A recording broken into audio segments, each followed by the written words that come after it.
Broadcasting live from the moon and back, this is The Coin Chat, the most trusted voice for all things cryptocurrency. Each week we dissect an important issue and cut through the noise and misinformation out there in the world of blockchain, cryptocurrency, and ICOs, capturing the facts that truly matter to you that will give you an edge in this fast-moving emerging market. The who, what, where, when, and how of what you need to know in crypto to get ahead so you don't get left behind.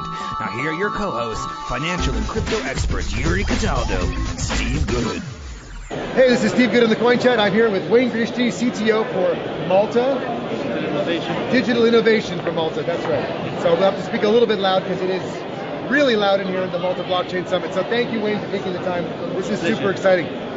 Look, we see a lot of innovation coming out of Malta. We see that your prime minister comes to the show and your financial ministers come to the show. Just to give us a little bit of a flavor as to what is driving the Maltese government in particular to be so excited and enthusiastic about innovation and technology, unlike other countries. What's different about you guys? Yes, first of all, we are very lucky because you have a beautiful island. Yeah, apart from that. But the champions of innovation are our politicians. So that's something that we consider ourselves lucky. So we don't need to convince them. Right.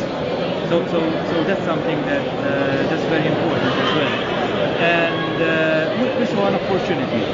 Here in Malta we don't have natural resources, so we need to. You have a lot of stone and a lot of sand and a lot of But the natural resources. Right, lack of resource, of course. So we had to base our economy on services. Right. And we have the financial services, we have the gaming services, and now we have this innovation economy as well. And we saw an opportunity a few years back where the blockchain was an unregulated space. Right. And we thought that with putting a legal and regulatory framework in place, we can ensure and instill trust in the user to use the technology. Yeah. And what we did last year, we enacted three laws in Parliament, one of them being the setting up of my authority. Yep. And the other is to certify technology. Wow. Okay, cool. So as an authority, applicants can come forward to us on a voluntary basis because they need to see the value in having their technology certified. Right. So they come to us on a voluntary basis. We have accredited systems auditors which will look in detail at the technology and they say, listen, yes, this product, this software, this technology is doing what the applicant, what the promoter is saying that it's doing. It's secure and the management solution is... So, I mean, normally when you go to governments and you say, you're going to approach them, it's normally regulations, stopping them, preventing them, but you're describing something opposite, which is almost like a certification of, hey, we're giving you a stamp of approval to go forward, innovate, and then check in with us so we can help you to be more regulated and more compliant, not just here in Malta, but I guess part of the European Union. Yes. Is that right? Yeah. Globally. Wow. In fact, we have an innovative legal framework as well. Okay. Because we are not regulating the technology, we are certifying the technology to instill trust, to ensure trust. Right. And that's what it's all about. Amazing. So how did you end up in this role? What was your background that ended up getting you into a CTO for innovation and blockchain and technology in Malta? Yeah. So I spent 17 years with the Malta Information Technology Agency, an agency for government engineering solutions for government consulting and enterprise architecture. And then I was appointed as a member of the blockchain task force. Wow. And from there, blockchain task force. Yeah, we had a blockchain task force. I mean, that's super cool. A blockchain task force for a country, that's great. And I love it. I was appointed CTO last October, not this October, not last year. And in November, then I had the opportunity to become the chairman of the AI task force as well. Okay. And last month we published our AI strategy as well. Oh, cool. I'll show the audience, they can see this. We have a strategy for AI as well, because our regulatory framework is technology agnostic. We started with blockchain, and now we are expanding to AI as well. The certification is only a part of it, because this caters holistically for the AI ecosystem. Right, okay. Because our vision here is for Malta to become the ultimate AI launchpad. what we mean by that, companies can come to Malta, design, build, test their software here, use us as a test bed, and then when they are ready to scale, they can springboard their products to globally. And we created an ecosystem for that for them. So that's for both of these. That's for the AI side of things. Yes. And on the blockchain side of things, what kind of frameworks have you got for that now? We have the legal framework, the framework, certification framework, but we have a number of incentives as well when it comes to innovation. Right. So and blockchain is something. So let's say for people who are listening to this, who are thinking, I want to start a new project, I want to innovate, I want to get started. What do those frameworks provide them, or the incentives? What are the incentives that would say, come to Malta? Why would they? Do they need to physically live here as well? Not necessarily. Okay, so can you just talk through some of those incentives and frameworks? I think that's really exciting. So when it comes to the product itself, they can certify it because they can go out there and say, listen, our product is certified, others. So our product is here, the others are there. So that's something.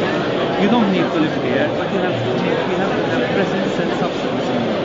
So if you have a company that is not registered in Malta, you can have an office in Malta with a number of developers and senior people working. Other incentives include fiscal incentives, skills and talent related incentives, and we have a specific agency for that, the Malta Enterprise. Oh, okay, interesting. So there are a number of schemes that both startups and established companies can apply with the Malta Enterprise. Wow. And they have a single point of contact as well. So you don't need to go to all. That's not you, is it? No. Oh my God. Just call Wayne. He's going to take care of everything for you guys. He's the man. I'm just kidding. No. Yes, but I have very good contacts with the Malta Enterprise, which take really good care of these prospective investors in Malta. Right. And like I said, you don't need to go to all the authorities, but you go to the Malta Enterprise and they guide you through the whole process until you are approved, and even after that. Because the requirements of every company changes before they invest and along the years when they are operating from Malta. Sure. So this is good because you've actually got a framework that's an enablement framework, not one that's like, stop, you have to get regulated for this and regulated for that, but it's more like, get here, get involved, work with us, we help you, we guide you, we show you the process, so that you're actually giving them more in which they can open up doors rather than stopping them along the way, like what we're seeing in other countries like, dare I say, Singapore and US, someone in Germany, where they're stopping things from happening until you get approved first. You're actually kind of coming in it the other way with, here's the framework, follow the guidelines, come work with us, we'll help you, we'll enable you, and come be in Malta because it's an amazing country. We want to be disruptors. Well, you are disruptors, that's already clear. We don't want to stifle innovation. No, of course. That's so what's the next level of disruption that Malta as a country is going to do? Because you've got, I mean, the way I see it is you've got the gaming, the gambling, you've got the AI, you've got the blockchain, you've got the medical cannabis stuff going on, which is also an amazing thing to have going on here, although not part of our show. And I'm not sure YouTube wants us talking about that, so we'll gloss over that for the terms and conditions of whatever YouTube says is allowed to be spoken about. But what becomes next in the next realms of where innovation goes for Malta? Okay, so basically what we were doing these last few years was creating this framework, educating the people, the industry on what we have. Now we want to see applicants coming forward to start using and benefiting from the framework. For AI, we have a plan for the coming 3 years, but our vision is for 10 years. Wow. So I think now, having all this coming together, I think it will focus on implementing what we're saying here and instill more trust in the technology, so that the user will embrace it and use it more, because they really see the benefit of using the technology. I think it's another major milestone. So here's the hardest question, but I know it might be an easy question, but I got to throw the wild card question. How much is the Maltese government actually trying and using things like blockchain and AI themselves? Yes, it is, in fact. And are there any examples you can give of that? So my authority is using the blockchain because all the certificates that we are issuing are on the blockchain. So the certificates themselves are on the blockchain as well? Yes, the certificates are on the blockchain. Amazing. The education certificates in Malta are on the blockchain. Oh my God. University and campus. America, are you listening to this? Oh my God, this is so cool. The Identity Malta agency is looking at the self-sovereign identity Right. of the blockchain.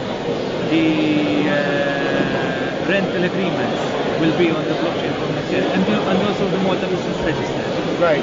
So that's on blockchain. On AI, as part of the strategy, we have 6 pilot projects Okay. that the government is going to implement in the coming years. Wow. Because we want an AI-powered government, a government that leads by example.